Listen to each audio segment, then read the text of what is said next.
तो दोस्तों, आज की इस वीडियो में हम क्लास 12th हिस्ट्री के चैप्टर 1 के नोट्स पढ़ेंगे। पार्ट 1 है हमारा ईंट, मनके तथा अस्थियां हड़प्पा सभ्यता के।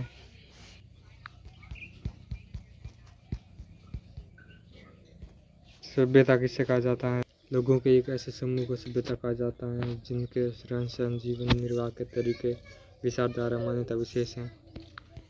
विश्व की मुख्य सभ्यता है।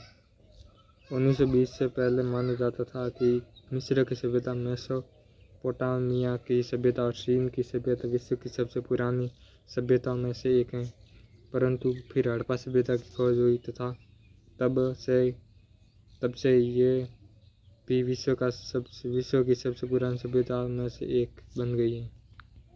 हड़प्पा सभ्यता की खोज आज के लगभग 160 साल पहले सन 1856 में पंजाब वर्तमान पाकिस्तान रेलवे लाइन बिछाने का कार्य चल रहा था। उन स्थानों पर खुदाई की जा रही थी और इसी दौरान लोगों को कुछ पुरानी ईंटें एवं अवशेष मिले। उस समय ये लोग नहीं समझ पाए कि इनका महत्व क्या है और रेल की पटरी बिछाने के कार्य को जारी रखा गया। सन 1861 में कोलकाता में भारतीय पुरातत्व विभाग की स्थापना की गई। पुरातत्व विभाग वह सभ्यता है जो एक देश के इतिहास से संबंधित जानकारियों की जांच करता है। इसके पहले डायरेक्टर अलेक्जेंडर क्लीनिंग थे। इसके पहले डायरेक्टर अलेक्जेंडर कनिंघम थे। इन्हें भी भारतीय इतिहास का जनक कहा जाता है। इसके बाद जॉन मार्शल 1902 से 1928 पुरातत्व विभाग के डायरेक्टर बने। इन्हीं के दौर में हड़प्पा सभ्यता की खोज की गई। सन 1821 में जॉन मार्शल के नेतृत्व में दयाराम साहनी द्वारा हड़प्पा सभ्यता की खोज की गई। हड़प्पा सभ्यता को अलग अलग नामों से जाना जाता है। हड़प्पा सभ्यता, इस सभ्यता को हड़प्पा सभ्यता इसलिए कहा जाता है क्योंकि हड़प्पा नाम के स्थान पर इस सभ्यता के पूरा शुरुआती अवशेष मिले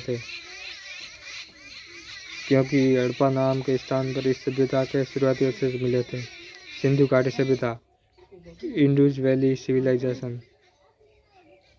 इस सभ्यता को सिंधु घाटी सभ्यता कहा जाता है क्योंकि ये सिंधु नदी के किनारे बसी थी। कांस्य युग सभ्यता, इस सभ्यता को कांस्य युग सभ्यता इसलिए कहा जाता है क्योंकि इन्होंने तांबे में टीन मिलाकर कांस्य की खोज की थी। हड़प्पा सभ्यता की भौगोलिक विशेषताएं। क्षेत्रफल लगभग 12,99,600 वर्ग किलोमीटर है। वर्तमान में देखें तो यह सभ्यता अफगानिस्तान, पाकिस्तान से होती हुई भारत में ऊपर जम्मू कश्मीर से नीचे गुजरात और मध्य प्रदेश के कुछ हिस्सों तक फैली हुई थी। इस सभ्यता को त्रिभुज आकार वाली सभ्यता भी कहा जाता है क्योंकि ये त्रिभुजाकार क्षेत्र में फैली हुई थी।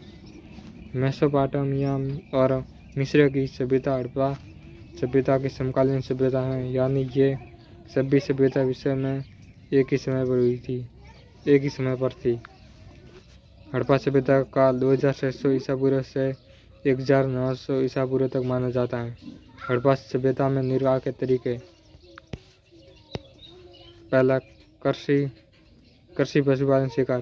कृषि, हड़प्पा सभ्यता के लोग मुख्य रूप से गेहूं, जौ, दाल, बाजरा, सफेद चना आदि उगाते थे।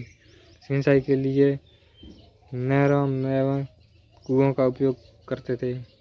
हड़प्पा की मोहरों में वृषभ बैल की जानकारी मिलती है। इससे अनुमान लगाया जाता है कि हड़प्पा के लोग खेत जोतने के लिए बैल का प्रयोग करते थे। कई जगहों पर हल्के प्रतिरूप भी मिले हैं जिनसे ये पता चलता है कि खेत में हल के द्वारा जुताई की जाती है। कालीबंग और राजस्थान में जुते हुए खेत के प्रमाण मिले हैं जिन्हें देखकर लगता है कि एक साथ 2 अलग अलग फसलें उगाई जाती थी।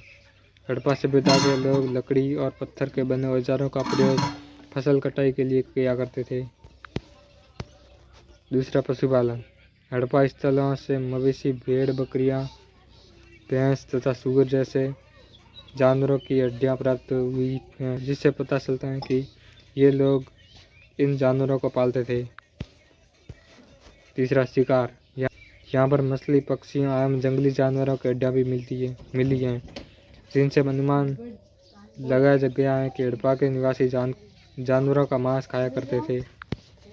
मोहनजोदड़ो हड़प्पा सभ्यता के 2 मुख्य शहरों में से एक है। इसमें से पहला शहर हड़प्पा तथा दूसरा शहर मोहनजोदड़ो है। मोहनजोदड़ो की विशेषताएं। ये हड़प्पा सभ्यता के सबसे मुख्य शहरों में से एक था। यह आधुनिक पाकिस्तान के लारकाना जिले में स्थित है।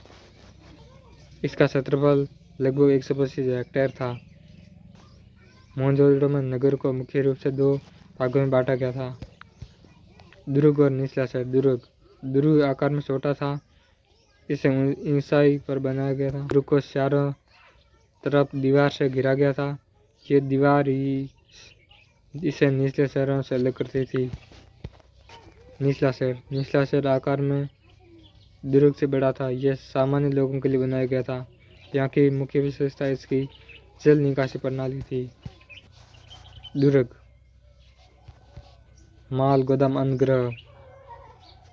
ये एक बड़े आकार का गोदाम होता था जिसमें अनाज को रखा गया था। विशाल स्नानागार। दुर्ग पर बहुत बड़े बड़े स्नानागार के अवशेष मिले। इनका आकार 12 मीटर लंबा, 7 मीटर चौड़ा, लगभग 2.4 मीटर गहरा था। इसके चारों ओर बरामदे होते थे। स्नानागार को भरने के लिए कुओं का प्रबंध था। ऐसा माना जाता है कि इसका प्रयोग धार्मिक अनुष्ठानों के लिए, विशेष अवसरों पर नहाने के लिए किया जाता था। जलाशय में तल तक जाने के लिए उत्तरी और दक्षिणी ओर से सीढ़ियां बनाई गई थी। इस सभी जलाशयों को मुख्य नालियों से जोड़ा जाता था। बाकी इस वीडियो के लिए लाइक एंड चैनल को सब्सक्राइब कर देना। अगर आपको इस वीडियो का पार्ट 2 चाहिए तो कमेंट कर देना।